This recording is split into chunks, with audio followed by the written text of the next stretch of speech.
I'm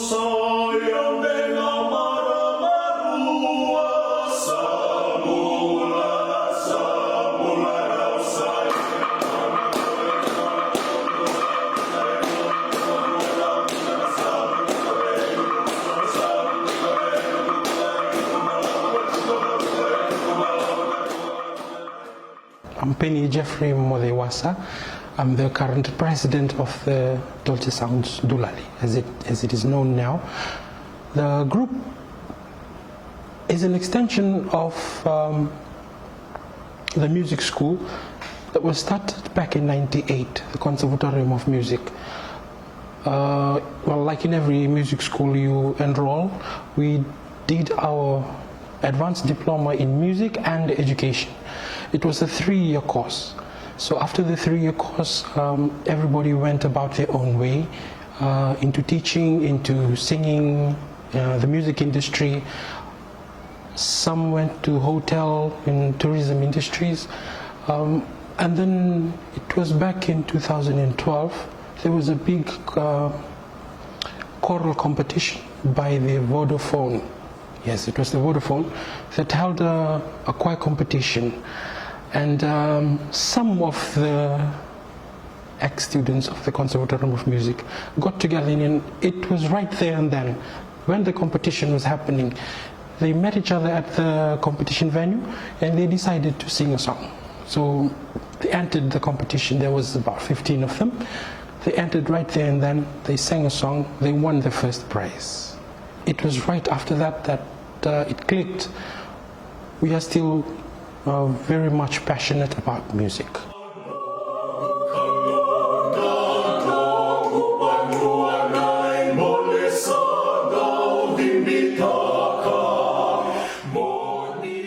And then in 2013, social media was a big thing, so people were connected, and we started calling everybody up.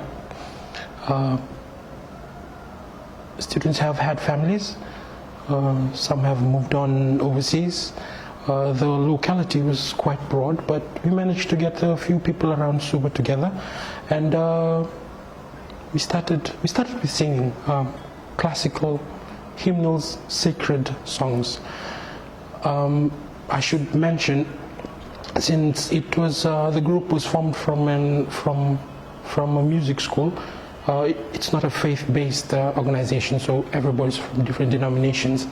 But one thing for sure is everybody's from the Dolce race. With that, they started venturing into ethnomusicology, learning about our tradition, learning about our culture, hence the music that goes with it. And we started learning. We did that in school as an elective, learning mekes, our traditional dances, traditional songs or chants, wudu. The passion was still there, the knowledge was there. It was just a matter of putting everybody together. 2012, 2013, 2014 was when the group was formally established.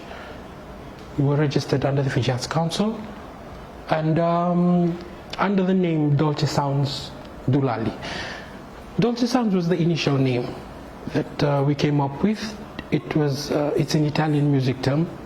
All musical terms are written in Italian, so Dolce Sounds, Dolce meaning sweet, sounds.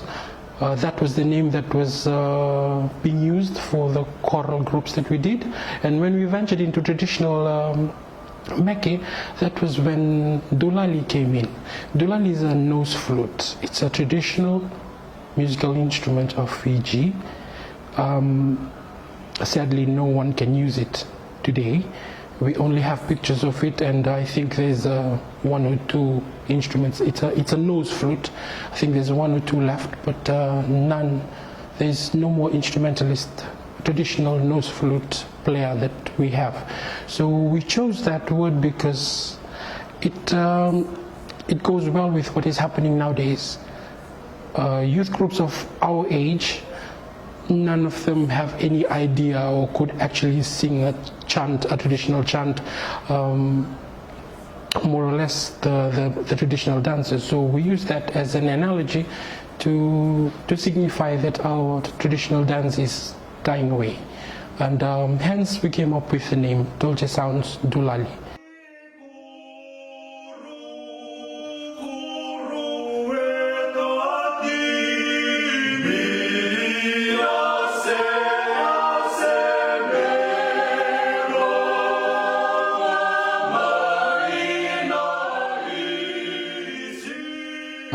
We've been to a few rural villages in Fiji, and when we are invited to come to a village, it is because of that.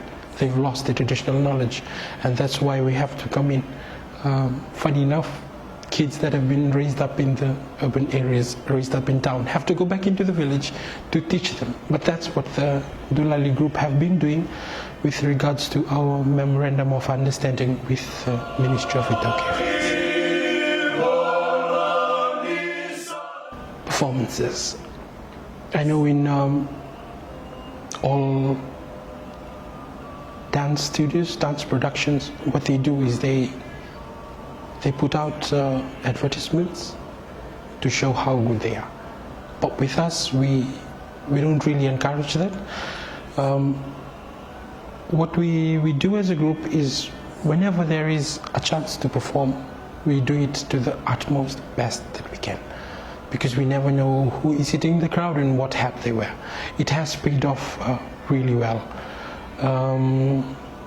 We've been to almost every church groups, almost every churches throughout Suva, Tailebu, Rewa. We've been to the Ra province, the Tabua, Raki, Nandi. We've been to Nandi. We've been out to the Yasawas, Malolos. We've been to Watulele. We've been to Benga. We've traveled this way to Koro, Moturiki. So what I'm saying is we have traveled extensively, dancing and singing, and whilst doing so, word travels. These rural communities, they are not really very big on social media, but they are very big on just talking to each other whenever they meet on the wharf, and that's how it travels, how the word travels. And we have been traveling to all these communities. I think the best of our performances is when we do it back to our local people, because they've lost their sense of heritage on that regard, on traditional performance. So that's where we get the best feedbacks from. But nevertheless, we have actually, since we have an MOU with the Ministry of Ethiopic Affairs, all national events that happens and needs a traditional performing group, we have to perform. We represent the country. We're always there to represent the Prime Minister and the President of Fiji.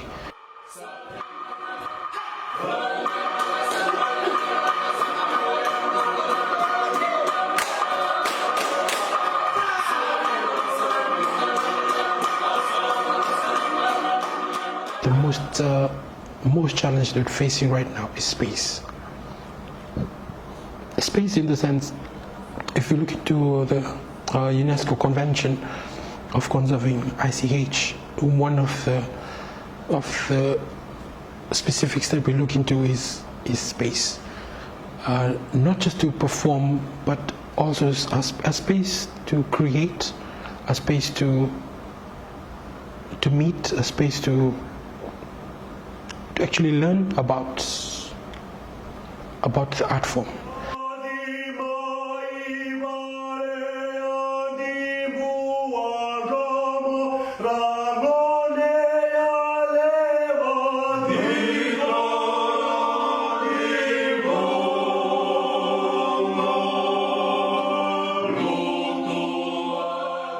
And then goes the space for our practice.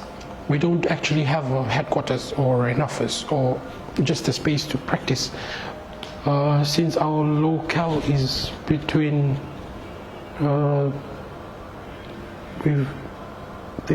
are group members that live from Lami, go along the Princess Road, the main road to Nosori, right up to Waturua, Wudi, the Nakelo districts, that is where the group members are. So when there's a need for practice, we'll have to find a suitable place that can cater for all of us. And mostly we just use public parks, because the dance practice is vigorous.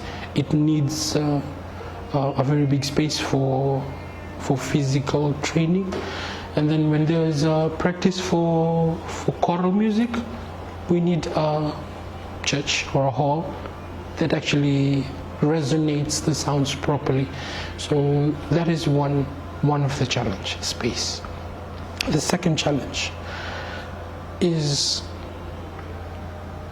the fact that the Fijians themselves, the indigenous Fijians, don't value traditional dances. That is one of the main challenges, is trying to change the attitude of our indigenous Fijian into a better look, into a better perspective, so they can look at this traditional form of art as something that they value. It's their own. It belongs to them. It does not belong to anybody else. They can never find it anywhere else. So the value that lies within it is something that we need to change. Our traditional art form has died away. It's not in the village anymore. So it's up to the very few of us who are still actually practicing it to keep it alive. But till date, what we've learned is our way of life nowadays does not allow for traditional stuff like that to happen. What it does is it takes away your time that you're supposed to be using to generate income for your family. That is what we've learned. So what we're trying to do is make this an employment. So instead of being taken time off to perform, we need to elevate that traditional art form as a job. If we do that, then we can actually keep it alive. Because at the moment we're trying very hard to take time off to showcase our culture, to showcase our tradition. So that is what we're working towards with the Ministry of Itauke. If they can provide a space, the idea is not a space for tourism, but a space for education, as in a school. What we're working towards now is a vocational school that actually teaches traditional protocols, which is one thing that we also do, and traditional meke, and put in some sense of what are your traditional responsibilities in the village as well. That is what we're working towards right now, because if we create a space to do that, then we can actually employ people to revitalize our culture and actually keep it. Na wale bu Fiji Arts Council na nanumitiku na numiratiku na lewe ni an artist wara arbokurung na Fiji Arts Council. Zabutan pa benak na bukun Fiji Arts na bukun Dolce sounds Dulali na nom de benanumi kana bebu kele won singni kwa saban kanale. This goes out to the Alif Foundation. Just a big thank you for actually being a sunshine, being a light during this darkness that we have. More to say, when we have COVID lockdown, and when this happens, it's like having a light at the end of the tunnel for the group, because it reminds us, it rekindles our memory of what we have, and gives us a reason to smile for the day.